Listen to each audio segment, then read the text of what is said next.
What's happening? We're down here at the workshop and I've got another car for build breakdown. Sam's insanely sick RB30 at Cefiro.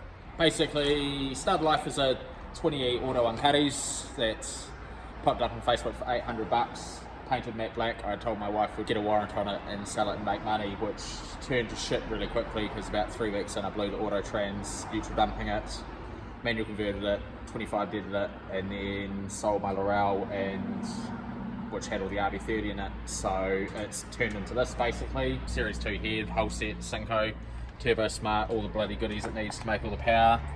Massive whole set. Yeah, HCR40 RS with a 16cm rear. The car, I was lucky enough I work at a panel shop, so I did a deal where one of the painters needed some mechanical work done on his 180SX, and he's just run a quick panel paint over the car. It has full JB fabrication front steering setup, hence the need for flares with only 9s on the front. Yeah, so has he done extended lowers and Yeah, 50mm extended lowers and knuckles, then just Hakon rack spaces, which are almost pointless because it doesn't even reach the end of the rack, where we're pretty much limiting at the moment on the wheel hitting the chassis rail.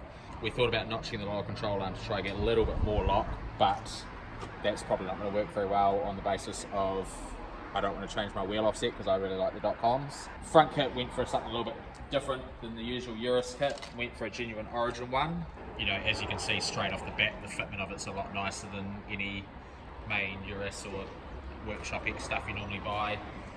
Side skirts are the same, you know, nice fitment through the doors and everything, nothing really having rough. They're a bit old and cracked up, so we've just done an easy repair on them. They're a deletable item, so, you know, by the time it comes around to buying new ones, I would have smashed these up on a ripple strip. Motor makes just on 600 at the moment at 21 pounds, which is good fun. So drive here, you know, cruising down the motorway, fourth gear at 100k, and it just starts wheel spinning. Sleep Torque Monster, I think it made somewhere around the 800 mark on torque. It's still got factory cams, which is its limiting point at the moment. It's 21 pound on E50, and we made the same pound at 25 pounds we did on 21, so it just can't flow enough air for what it is now. So we're going to put some 272s in at some point. Obviously my wife over here is unhappy at the fact that I've just said buy more car parts for it. So that might be a few months off, but we'll get bored of the 600 first and see what it does. All the fabrication work, so exhaust, intercooler piping, bash bar, everything once again was all done JB fabrication. Good man, give them a look. Fuel system, Rapid Performance did. So that's got a 400 litre an hour pump inside, built into the surge, and then AN6 PTFE lines right through the car. Basically the factory fuel lines weren't willing to give enough fuel that the motor was going to need to do what it does. Interior wise, it's just a standard Steph for the pistol grip and seats. Centre console, I was lucky enough to just make an R33 one look tidy enough, ironically. Haltech Elite 750 mounted up under the dash, which is where another lot of the funds have gone. And to treat you guys in a couple of minutes, we've got a nice pair of tyres in the back seat here. We're going to have a good attempt at popping without blowing the back bumper off again. It's got a Series 2 big box behind it at the moment, but that's probably going to be about limited to where it is now because they're only good for just over the 500 mark. So I will be upgrading to either a Tremec, a TTI, or a CD009 box. I Hakon arms, BC Gold adjustables, everything that I had in the Laurel setup, and just basically built this to be a tidier street version of what the Laurel was. KW vented bonnet on it, genuine carbon fibre, bloody nice bonnet for what it is. We got the old Drifter Piece Specs sticker. He unfortunately passed away just before this build started, but he was a huge part of the Laurel build, so we'll never forget him. Matty B, obviously RIP Matabella, he passed away not long ago, so his funeral was actually the maiden voyage for this car. Why buy debt? Because the only motors that have ever been in this car are Plus-Ts, and they're all you'll ever find me running. Don't ever tell me my debt will blow up faster than the my Plus-T will blow up faster than the debt, because I can guarantee you're right. Obviously got a front-facing plenum as well. Yeah, so it's got just a stainless style gritty front-facing, Turbo Smart 1200, pressure reg, and then up underneath there it's actually got a thermostat on, so it's not just your basic oil cooler setup, because I still want to be able to run it nicely as a street car. So on the track, on the dyno, we were having issues with, it was starting to drop oil pressure when they were starting to get quite high in the temp, so we were getting up to about 120 degrees with quite expensive penlight stuff in there. So we've put the cooler in there just to try keep it around 70 to 80 degrees, so it holds all the oil pressure nicely.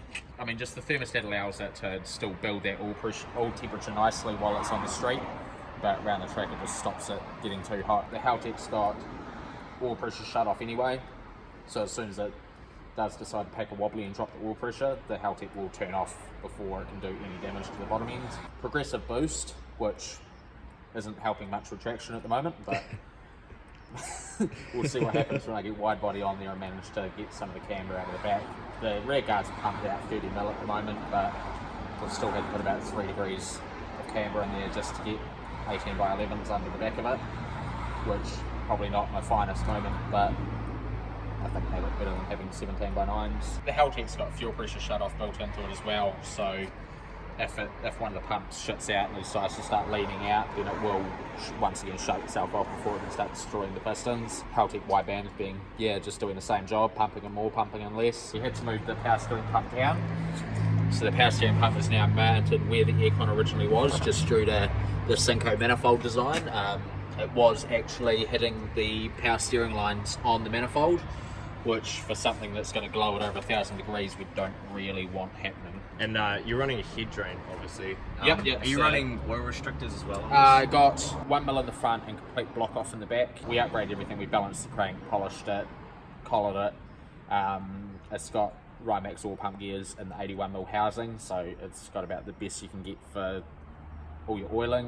When I first put the 25 in there, I couldn't bear to go back to a 20 det. Now I can't bear to go back to a 25 det. So yeah, I'm hoping for a good long life out of it. Hopefully that Haltech does its job and keeps it alive.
Oh, it's not how you wanted it to go? No, so fourth gear happy, fifth gear basically Goodbye looks like clutch. it's ripped the plates off the clutch, so mate's going to grab the A-frame and then we're going to take it home, and looks like we're pulling a gearbox out tonight. Well, it was a good effort. Cheers for coming down, and it was definitely a good skid while it lasted. Yeah, I don't think the sparks out the side tell me the gearbox wasn't very happy about it, so No. at least it didn't throw things to pieces, and my bell housing's still in one piece. So. Yeah. No, sweet. Alright man, well cheers, and hopefully you get it sorted. Sweet, thank you.